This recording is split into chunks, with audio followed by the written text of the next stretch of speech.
Sementara itu, saudara, tes urin bagi sopir mobil penumpang terus dilakukan jajaran Satlantas Polres jajaran Polda Aceh bersama BNN.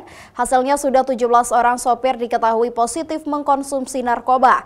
Sopir yang positif narkoba itu selanjutnya dilakukan pendalaman penyelidikan dan dilakukan asesmen oleh Badan Narkotika Kabupaten Kota. Dirlantas Polda Aceh Kombes Pol Iqbal Al-Kudushi menegaskan hingga kini sudah 17 orang sopir mobil penumpang dari seluruh wilayah hukum Polda Aceh yang diketahui positif narkoba.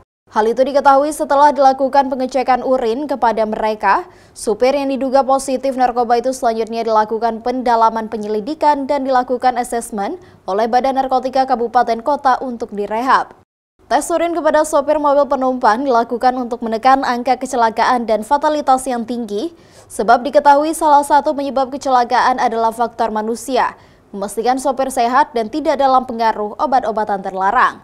Sampai hari ini ada sekitar 17 ya, jadi cukup besar ya.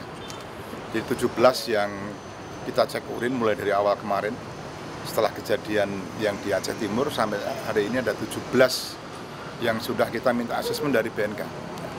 Karena terhadap mereka kita lakukan asesmen. Di asesmen kemudian selama 3 bulan mereka tidak boleh melakukan aktivitas mengendarai kendaraan. Artinya 17 orang ini hasil tes urin mereka positif narkoba? Tes urin positif ya.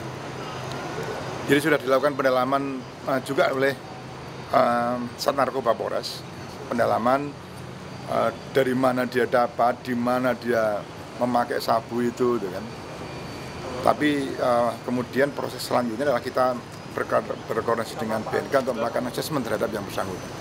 Tes urin menurut Iqbal akan dilaksanakan secara rutin kepada seluruh pengemudi mobil penumpang di semua wilayah hukum Polda Aceh. Kepada mereka juga tidak diizinkan untuk mengemudi sampai batas waktu yang diizinkan. Mustajab, Kompas TV, Banda Aceh.